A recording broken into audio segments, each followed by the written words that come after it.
Good evening and welcome, my dear viewers. Money meant for cyclone relief was given to Sonia Gandhi.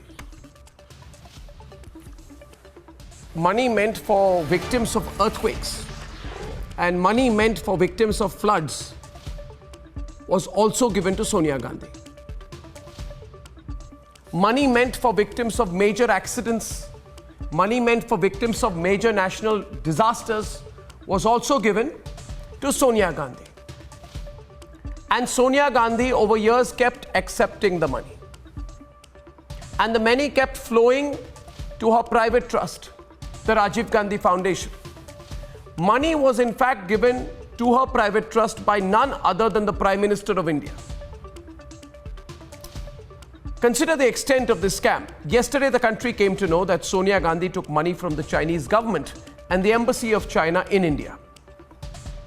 Now we have information today that Sonia Gandhi also took money from the Prime Minister's National Relief Fund. And the important part to remember here is that the money for the Prime Minister's National Relief Fund or the Pradhan Mantri Rashtriya Rahat Yojana comes directly from you. It comes directly into the fund from ordinary Indians. The money that Sonia Gandhi looted comes from a fund which is a citizen's contribution. Even the poorest of the poor contribute to that, viewers, sometimes as little as 10 rupees. People who don't have a lot of money put in 10 rupees because they want to help a national cause. You have to be totally shameless. You have to have utter contempt for ethics and morality to loot that money which is built on public contributions, to loot that money meant for victims of disasters. Sonia Gandhi, you looted that money to fund your plush private office, your family trust in the heart of the national capital. And now thousands of people across the country have started investigating how much money came into Sonia Gandhi's private trust and where it came from, and so are we. And so let us examine this scam here a little bit.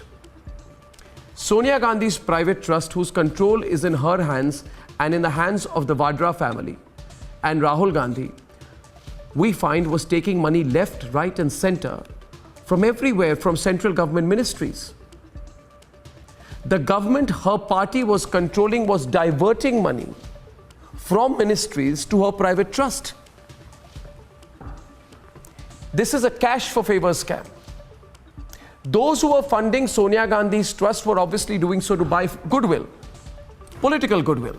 So, for example, I find that a big real estate company in Gurgaon, whose abbreviation has 3 words of the English language, 3 alphabets, was giving her money.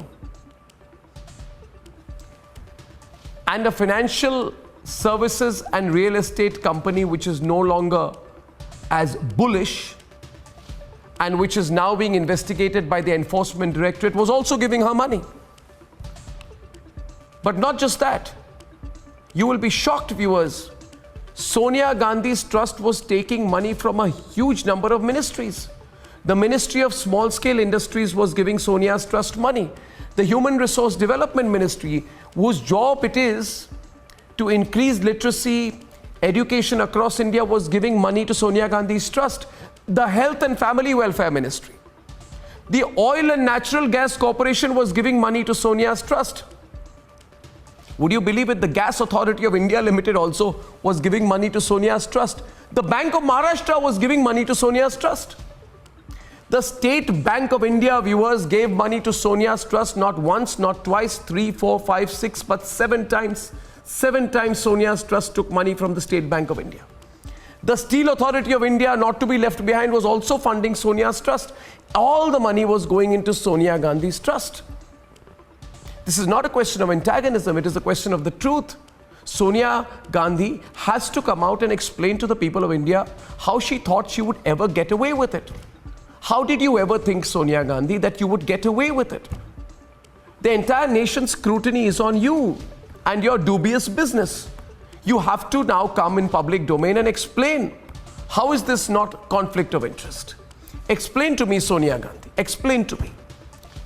You, Sonia Gandhi, were taking money from those your government had jurisdiction over. Apply common sense. Vadra family members watching the program, apply common sense. You had jurisdiction over the government and you were diverting money from the government into your private trust. And you don't want me or anyone to ask questions. And in so doing, what were you doing? And in so doing, I accuse Sonia Gandhi of completely compromising the sitting Prime Minister of India. This is the biggest scandal slash scam slash act of nepotism and corruption in the history of independent India. The head of a political party compromises, perhaps willingly compromises, a Prime Minister of India, who as a member of her trust was interestingly the recipient of the money as a member of the trust, and at the same time as Prime Minister of India, also the donor of the money. This is the biggest scam in this country. And no, this is not financial wizardry. It is not. If you think, Sonia Gandhi, that you can get your lawyers out, Kapil Sibal, P. Chidambaram, Abhishek Manu Singhvi, the whole lot, to come and explain this in legal terms, that this was some kind of financial jugglery, technically, which can be explained away, no, it cannot. People of India are watching, they are asking questions. This matter is in the court of public opinion. This is not financial wizardry, this is a scam.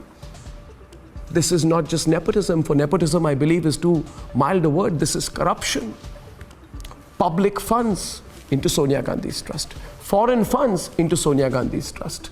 Chinese money, Chinese government money into Sonia Gandhi's trust. Funds from foreign governments into Sonia Gandhi's trust. Funds funded by foreign governments into Sonia Gandhi's trust. Fund for victims of disasters into Sonia Gandhi's funds. Funds from public sector companies into Sonia Gandhi's trust, all rooted. Why? To build a bigger and bigger and bigger and bigger treasury for one family. How much greed can one family have? How much greed? It is incidental, viewers, that this matter has come into public knowledge now. But it is inevitable that this family, which has indulged in a public loot of this extent, has to be questioned and has to be charged for the highest level of criminal conspiracy against the people of India.